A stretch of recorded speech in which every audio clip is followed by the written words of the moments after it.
Cambiamos de tema, volvemos a nuestra realidad. Ya hace un ratito te contábamos, ¿no?, las dificultades por las que está atravesando el sistema de transporte urbano de pasajeros. De hecho, están las medidas de fuerzas que se van tomando. Casi 80 días ya llevamos con la parálisis del sistema de transporte de nuestra ciudad. Hay algunas alternativas, algunos proyectos. Una de ellas es la ley de emergencia. A ver qué es lo que va a ocurrir. O por lo menos plantear la emergencia en el sector. Así estaría mejor dicho. Eve trabaja en el Consejo. Te vemos, Eve. Es así, Leo, como vos lo planteás, las cifras las repetimos muchas veces, ¿no? El transporte pasó de 450.000 boletos diarios a 95.000 en un día pico. Hay un desfinanciamiento que es clave, por eso el intendente pretende aprobar mañana en sesiones la emergencia que le permite modificar algunas cuestiones básicas que están en el pliego. Primero decimos que ya se han reunido las comisiones de presupuesto, de gobierno y de servicio y estarían los votos para su aprobación. Pero no todos los sectores están de acuerdo. Por ejemplo, el concejal Eduardo Tonioli, que además está al frente del Observatorio del Transporte, se opone y queremos preguntarte, Eduardo, ¿por qué? ¿Qué tal? Buen mediodía. No, en principio nosotros coincidimos, partimos de los acuerdos, ¿no? Coincidimos que hay una emergencia.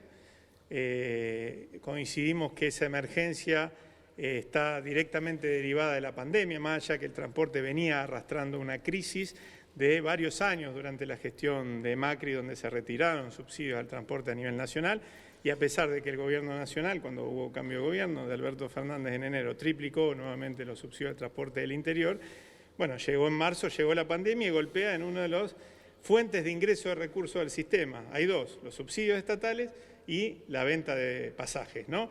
Por las medidas sanitarias que impiden, por ejemplo, que haya clases presenciales, que impide la actividad económica habitual, laboral normal. Entonces, en ese marco sí, hay una emergencia, apostamos a que efectivamente el municipio pueda tener las herramientas para resolverla. ¿Pero por qué no están de acuerdo con esto? La emergencia es simple en nuestro caso, ¿no? Habrá otros planteos. Nosotros entendemos que esta posibilidad, esta delegación de la posibilidad de reformular, de renegociar los contratos en manos del intendente, lo que va a hacer es, a través de esos nuevos contratos, reformular las líneas matrices que establecía el pliego, características de las unidades, características del servicio, etc.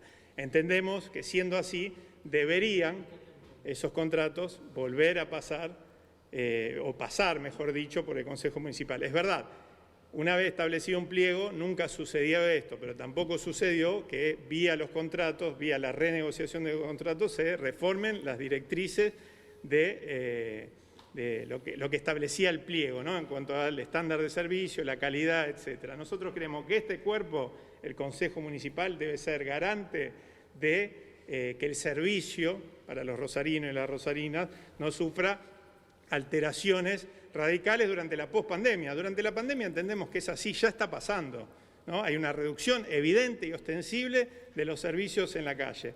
Entendemos que debe haber alguna garantía, esa garantía es el debate democrático en el Consejo, de que esos contratos no establezcan cambios tan radicales que de alguna manera desnaturalicen el servicio para los usuarios y que además le dé tranquilidad a los trabajadores de que van a ser respetadas las fuentes de trabajo, que le den garantías a la ciudad de que vamos a tener un servicio de transporte acorde con las necesidades de la ciudad en la pospandemia. Por supuesto que ahora esas necesidades son reducidas porque no hay tanta circulación de gente, ¿no? Bien, ha quedado clara la postura entonces del concejal Tonioli. Bien. Su temor, por lo menos, y también del Partido Justicialista, es que perjudique, Leo, tanto a los usuarios como a los choferes, que al ver disminuida quizás la cantidad de recorrido, puedan perder su fuente de empleo. Le vamos a preguntar a la presidenta del Consejo, que ha llevado adelante las negociaciones. ¿Podemos hablar de un transporte de menor calidad y de trabajadores que se queden afuera? No, al contrario, creo que lo que hace la emergencia, creo que tenemos los mismos objetivos con el concejal Tonioli y la diferencia es en el cómo. Nosotros creemos que en virtud de las consecuencias negativas que ha sufrido a partir de la pandemia el sistema de transporte y de los 70 días de paro que obviamente han afectado y notablemente la recaudación, necesitamos diseñar un sistema de transporte de emergencia. Es decir, no nos resignamos a volver a tener el sistema que soñamos, ¿eh? Vamos a volver a trabajar para eso. Ahora, mientras eso puede suceder, vamos a diseñar un sistema de emergencia. Esto es, María Eugenia, durante la pandemia sería solamente, digamos, no es que se le da carta blanca al intendente para que lo modifique. Pandemia? Esa es la gran pregunta, nadie lo sabe, el mundo no lo sabe.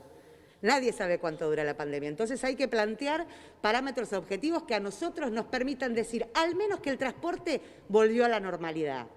La pandemia no sabemos, pero al menos que el transporte. Entonces decimos 2 años o lo que suceda primero, cuando volvamos a tener el índice de pasajero por kilómetro a febrero de este año, es decir, prepandemia. Y que además el tema del sostenimiento del transporte sea el 55% de corte de boleto, es decir, que el sistema se sostenga al menos en más de la mitad por el corte de boleto. Esos 2 parámetros, que son objetivo y concurrente, pasan en abril del año que viene, a lo mejor la pandemia todavía no terminó, pero esos 2 parámetros se dan, la emergencia se cae. Bien, es decir, no es una carta por tiempo indeterminado, eso da cierto grado de tranquilidad. Y por último, muy breve, ¿cree que ya están, después de tantas reuniones, los votos para que mañana se apruebe? Sí, obviamente que seguimos trabajando para que ojalá la emergencia salga por unanimidad. Es un tema tan importante que nos encantaría que todos los concejales y concejalas nos acompañen, pero sí, todas estas modificaciones que se han hecho en estos 3 días de debate, más lo que sucedió la semana pasada con la presencia de la Secretaría de Movilidad de Bajo Canovich, que puso sobre la mesa todos estos datos, nos han permitido pensar que mañana podamos tener la aprobación de la emergencia y así poder rediseñar rápidamente este sistema que durará lo que nos cueste volver a la normalidad.